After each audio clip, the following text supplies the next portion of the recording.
जाँदैछु बन्दीपुरदेखि डुम्रेसम्मको यात्रा म तपाईँहरूलाई देखाउँछु। राम्रो छ। म यो रुमबाट निस्किँदै गरेको अवस्था। यो बहिनीले चिया चिया मस्त बनाएर खुवाउँथे। बहिनी ल लाग्यो है, फेरि आउँछौँ।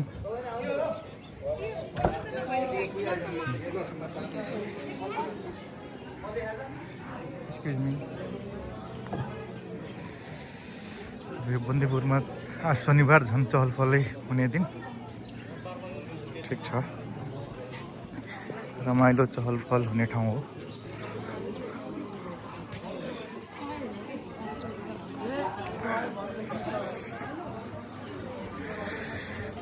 के गर्ने, यस्तै छ।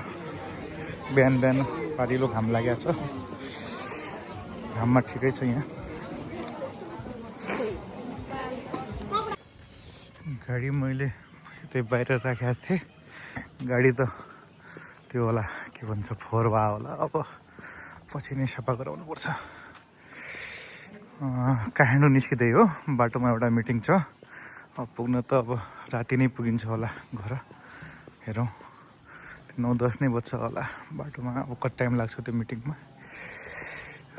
गाडी चाहिँ मेरो फोहोर भएको छ, यसलाई सफा गर्नुपर्छ। अब काठमाडौँ पुगेर सफा गर्छु भोलि। यो मैले एउटा कुरा अझ सेयर गर्न चाहेँ तपाईँहरूलाई। यो गाडी चाहिँ हामी यो चिसो महिनामा स्टार्ट गरेर सिधै हिँड्नुभन्दा गाडीलाई चाहिँ स्टार्ट गरेर एटलिस्ट आइडियलमा 5 मिनटसम्म चाहिँ छोडेको राम्रो। न एक्सिलेटर दिने न केही दिने, 5 मिनटसम्म चाहिँ आइडियलमा गाडीलाई चाहिँ 5 मिनट चाहिँ एटलिस्ट चाहिँ छोडिदिनुपर्छ। अनि यात्रा सुरु गर्नुभन्दा अगाडि चाहिँ गाडीलाई बन्दीपुरबाट डुम्रेको यात्रा मैले सुरु गरेँ। राम्रै छ डुम्रेसम्मको यात्रा।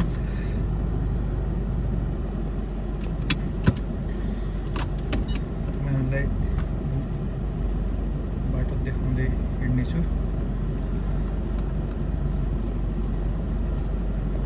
आजको यो यात्रा हाम्रो बन्दीपुर टु डुम्रे।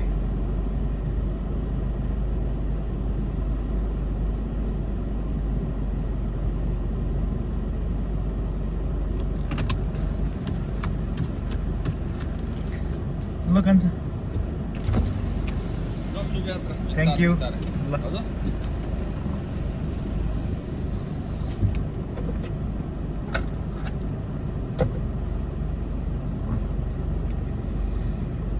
अनि 5 मिनटसम्म आइडियलमा चाहिँ गाडीलाई स्टार्ट गरेर राखिसकेपछि पनि चिसो महिनामा चाहिँ गाडीलाई मोसनमा चाहिँ पहिल्यै नचलाइहाल्नुहोस् होइन।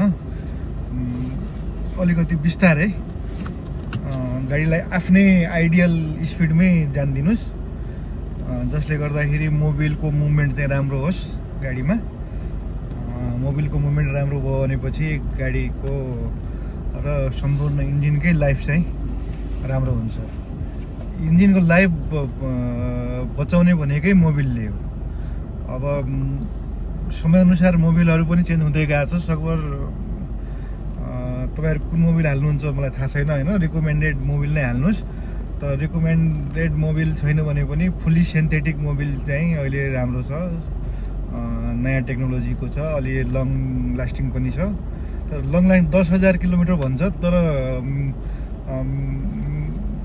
मेरो कुरा मान्नुहुने हो भनेपछि चाहिँ 5देखि 10को बिचमा 7-8 जतिमा चाहिँ सकिन्छ। सकभर 10भन्दा मुनिमै गराइहाल्नुहोस्। किन भन्दाखेरि हाम्रो देशको बाटो काठमाडौँमा चलाउनुहुन्छ भनेपछि अब हाम्रो गाडी चाहिँ 1 नम्बर र 2 नम्बर गियरमा हिँड्छ होइन। 1 नम्बर 2 नम्बर गियरमा भनेको गाडीले चाहिँ म्याक्सिमम फ्युल बर्न गर्ने हो। जति फ्युल बर्न गर्यो नि त्यति चाहिँ इन्जिनलाई चाहिँ लोड पर्ने नै हो कि। त्यो भएर चाहिँ मेरो विचारमा काठमाडौँमा चाहिँ 10,000 फुल्ली सिन्थेटिक होइन, 10,000 भने नि 6-7 हजारमा चाहिँ गराउँदा राम्रै हुन्छ फुल्ली सिन्थेटिक। मैले चाहिँ त्यही गर्ने गरेको छु।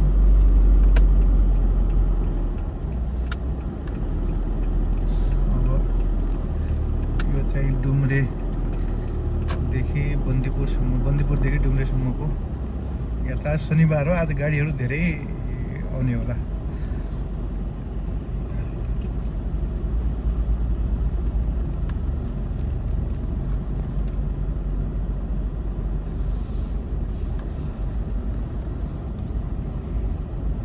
शनिबार चाहिँ पिकनिक खाने मान्छेहरू चाहिँ बढी आउँछन्,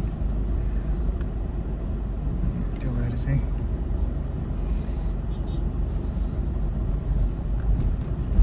भिडभाडै हुन्छ।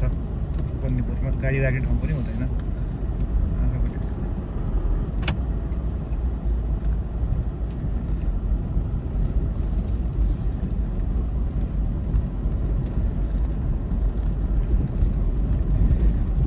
अब यहाँदेखि 8 किलोमिटर हो बन्दीपुरदेखि डुम्रे, पुरै ओह्रालो छ,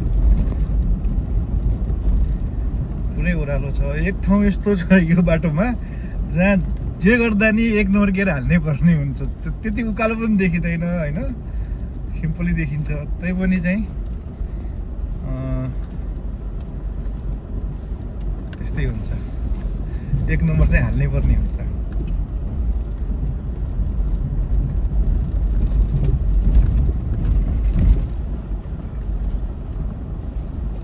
यो बाटोमा यसरी हिमाल हेर्दै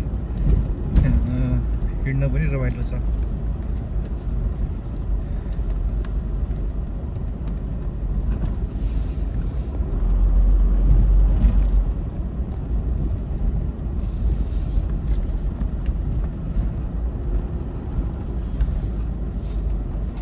कहिलेकाहीँ के हुन्छ भन्दाखेरि जसले हजुरलाई इम्पोर्टेन्स दिँदैन नि उसलाई हामीले पनि इम्पोर्टेन्स दिनुपर्छ जस्तो मलाई लाग्दैन होइन। अब जति बेला पनि अरूकै टाइम अनुसार चाहिँ एभाइलेबल हुनुभयो तपाईँ लाइफमा भनेपछि तपाईँको महत्त्व चाहिँ धेरै घटिहाल्दो रहेछ। यो मैले चाहिँ रिसेन्टली बुझेको कुरा हो। तपाईँ एकदम इजिली एभाइलेबल हुनुभयो भनेपछि तपाईँको महत्त्व घट्छ। उसले आफ्नो कामको चाहिँ इम्पोर्टेन्सलाई चाहिँ र आफ्नो कुरालाई चाहिँ इम्पोर्टेन्स दिन्छ होइन। तपाईँलाई चाहिँ एकदम कम मतलबै गर्दैन कि। यो एउटा भनाइ छ नि हाम्रो उसमा खाने छ नि, घरकी मुर्गी दाल बराबर, सेम त्यस्तै हुन्छ। त्यो भएर चाहिँ मैले त अब एउटा फिल्ममा भन्छ नि इज माई वे के वे भन्छन्, त्यस्तै हो। म आफ्नो माई वेमै हिँड्ने प्लान गरेको छु, आफ्नै वेमा हिँड्ने।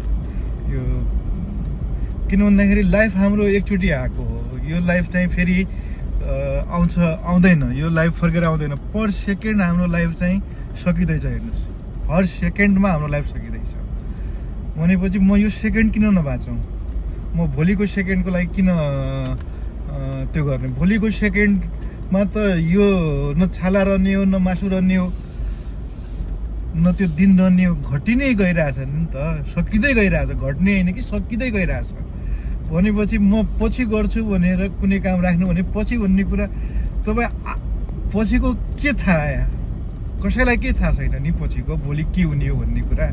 भनेपछि म आज किन नबाँच्ने, सिम्पल कुरा। त्यही भएर मेरो बुवा भन्नुहुन्थ्यो बासी बचे न कुत्ता खायो भन्नुहुन्थ्यो, सही हो कि। बासी राख्ने किन केही कुराहरू, पछि गर्ने भनेर पछि हो पछि केही पनि हुँदैन। जो हुन्छ अहिले हुन्छ, आज हुन्छ, पछि त के हुन्छ, पछि त पछि मात्रै हुन्छ, पछि केही पनि हुँदैन। अब एउटा जस्तै पहिले के भन्थ्यो भन्दा मोडर्नेस भने के थियो पहिले, आजभन्दा 40 वर्ष अगाडिको कुरा गरौँ, हामी किसानकै कुरा गरौँ। मोडर्न किसान भनेर कसलाई भन्थ्यो, जसले खेतमा ट्र्याक्टर हाल्थ्यो, जसको अलि ठुला किसानहरू अलि जिम्मेदारहरूले चाहिँ मल खाद अनि त्यसपछि चाहिँ के भन्छ त्यो केमिकलहरू हालेर चाहिँ बढी उत्पादन गर्ने किसानलाई चाहिँ के आधुनिक भन्थ्यो, मोडर्न कृषि भन्थ्यो। आजको डेटमा मोडर्न कृषि के छ ल भन्नुहोस् त। आजको डेटमा अर्ग्यानिक खेती गर्ने चाहिँ मोडर्न भयो। अब 50 वर्ष अगाडि हेर्नुहोस् त, हामी मोडर्न रहेछौँ कि नै? हाम्रो खेत हामी खेतमा चाहिँ हामी चाहिँ अर्ग्यानिक मल हाल्थ्यौँ, गोरुले जोत्थ्यौँ होइन। त्यो गोरुले त्यही खेतमा जोत्दाखेरि चाहिँ उसले चाहिँ उसको चाहिँ मलमूत्रहरू चाहिँ खेतमै जान्थ्यो अनि त्यो मल चाहिँ खाद हुन्थ्यो। मान्छे पनि चाहिँ लगभग 1 किलोमिटर 2 किलोमिटर गएर खेतमै बस्थे। त्यसले गर्दाखेरि पनि त्यो पनि मलकै रूपमा काम हुन्थ्यो। अब हेर्नुहोस् अब के गर्छ भन्दाखेरि तपाईँको घरको सेफ्टी ट्याङ्कबाट चाहिँ सबै झिकेर फेरि अझ कहाँ हाल्दैछ त, त्यही खेतमै हाल्दैछ। पहिले डाइरेक्ट खेतमा हाल्थ्यो, अब जम्मा गर्छ, जम्मा गरिसकेपछि फेरि त्यसलाई मसिनले तानेर अनि खेतमा हाल्ने काम हुन्छ। गाडी आउँदाखेरि सिङ्गल बाटो छ, यसो पास दिनुपर्छ। यस्तै हो यो कुराहरू। पहिले पश्चिमी मुलुकले हामीलाई चाहिँ मोडर्न सिकाए। अब जस्तै पहिले के हुन्थ्यो भन्दाखेरि 50 वर्ष अगाडि चाहिँ तपाईँको केमिकलयुक्त चाहिँ के भन्छ फेस वास मतलब फेसियल कुराहरू होइन, क्रिमहरू सबै केमिकलवालाहरू चाहिँ राम्रो मानेर चाहिँ मान्छे लगाउँथे। आजभन्दा 25, 30, 40 वर्ष अगाडि, 10 वर्ष अगाडि भनौँ नि होइन। आजको डेटमा अब हेर्नुहोस् अर्ग्यानिक अथवा चाहिँ हर्बल भनेको मोडर्न मानियो। अब पहिले चाहिँ हामीहरू चाहिँ त्यही हर्बलै लगाउँदाखेरि हामी चाहिँ त्यो हुन्थ्यौँ, के भन्छ त्यसलाई, मोडर्न मानिदिन्थ्यौँ होइन। हामी चाहिँ भनौँ नि के भन्छन् त्यसलाई, अब ठ्याक्कै शब्द आएन होइन। त्यस्तो गाउँले पाराका हुन्थ्यौँ अनि केमिकल लाउनेहरू चाहिँ मोडर्न हुन्थे।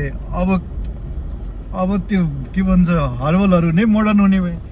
इभन मेडिसिन पनि त्यही हो। अब यहाँ बादल मैले भन्थेँ नि, बादल चाहिँ लाग्छ तल, यो बादल चाहिँ यस्तै हुन्छ। अब चाहिँ हिमाल देखिँदैन, अघि जति देखियो।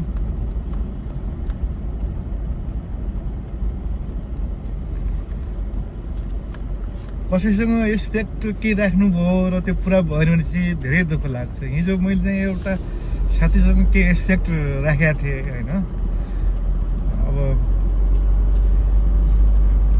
उसले चाहिँ त्यो फुलफिलै गरिदिएन कि, अनि अलिकति दुःख लाग्यो होइन। दुःख लाग्छ, मान्छे हो होइन। दुःख नलाग्ने भने मसिन थोरै न हो, मसिन भए पो दुःख लाग्दैन, त्यो मान्छे हो, दुःख लागिहाल्छ।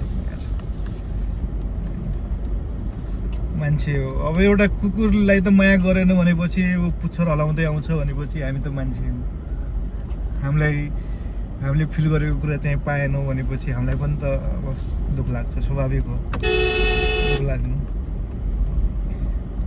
अब दुःख नमान भन्छ, यो नगर, त्यो मानेर मानिने, भएर हुने, गरेर हुने, नगरेर नहुने, यो दुःख भयो, टेन्सन भयो, यस्ता कुराहरू त मानव प्रवृत्तिसँगै जन्मजातै आउने कुराहरू हुन् कि। यो चाहिँ चाहेर गरेर हुने कुराहरू होइनन्। यो समय काल परिस्थितिले चाहिँ आफै शरीरमा चाहिँ निम्त्याउँछ। यसलाई सहने बाहेक अरू केही उपाय नै छैन नि, सहनै पर्छ। के गर्ने त, सहनु बाहेक अरू के गर्न सकिन्छ।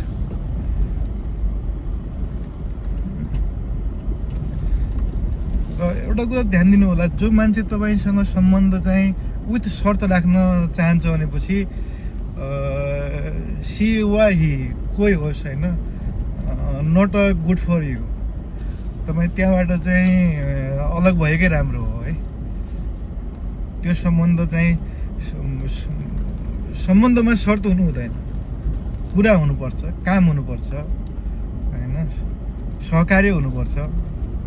सम्बन्धमा शर्त भयो भनेपछि त्यो सम्बन्ध होइन, त्यो चाहिँ फेरि मेरो विचारमा चाहिँ त्यो के भन्छ एग्रिमेन्ट हो। एग्रिमेन्टमा शर्त हुन्छ, सम्बन्धमा, मायामा, मित्रतामा होइन शर्त हुनु हुँदैन। जहाँ शर्त छ त्यहाँ चाहिँ यी कुराहरू छैनन् जस्तो लाग्छ मलाई। बाटोको रमाइलोसँगै म आफ्ना मनका कुराहरू पनि भन्छु। कति बेला मन पर्ला, कति बेला मन नपर्ला, मलाई माफ गर्नु होला। मन परेकोलाई पनि ठिक छ, मन नपरेकोलाई पनि ठिक छ। जो दे उसका भी भला, जो ना दे उसका भी भला। एकचोटि 5-6 वर्ष अगाडि एकजना फ्यामिलीसँगै आउनु भएको थियो यहाँ। माथि उहाँको ब्रेक फेल भयो कि के भयो आई डोन्ट नो होइन। जबकि यहाँ त अलि हाइट छ नि, यहाँबाट यसरी चाहिँ गाडी चाहिँ पुरै चाहिँ त्यहाँ डाइरेक्ट सिधै फालिदिनु भयो गाडी। यो बार त्यसपछि लगाएको हो कि यहाँदेखि तल कोही पनि बचेन। अब यहाँ धेरै ओह्रालो छ होइन, ओह्रालोमा ब्रेकमा धेरै हिँड्नुभन्दा पनि लो गियरमा हिँड्नु राम्रो। यो 2 नम्बरमा हिँड्दा राम्रो हो गियरमा, 2 नम्बर 3 नम्बर। मेरो त अटोमेटिक छ होइन, त्यही पनि म म्यानुअल गरेर 3 नम्बरमै हाल्ने कोसिस गर्छु। अब यही ओह्रालो हो, एक ठाउँ म देखाउँछु हजुरलाई। यो उकालो जब देखिन लाग्छ यसमा चाहिँ हजुरको 3 नम्बरमै पनि उक्लिन्छ गाडी, 2 र 3 मै मजाले उक्लिन्छ होइन। एउटा ठाउँ छ त्यति उकालो देखिँदैन हेर्नुहोस् होइन, तर त्यहाँनिर आउँदाखेरि 1 नम्बर भन्दा माथि जाँदै जाँदैन, 1 नम्बर हाल्नै पर्छ, 1 नम्बरै खान्छ गाडीले। मोसनै बन्दैन खै किन हो। मलाई पनि अचम्म लाग्छ त्यहाँ कि अक्सिजनको कमी पनि नहुनुपर्ने हो, त्यस्तो हाइट पनि छैन त अक्सिजन कमी हुने।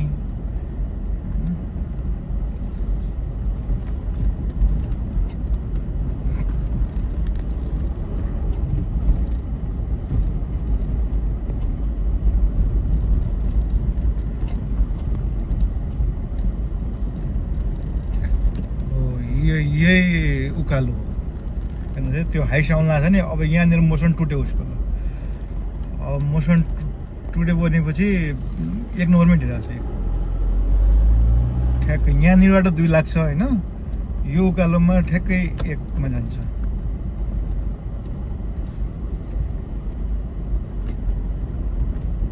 यहाँनिर यो उकालोमा 1 नम्बर खान्छ। यति बाटो, यति यो चाहिँ 100 मिटर चाहिँ 1 नम्बरै खान्छ।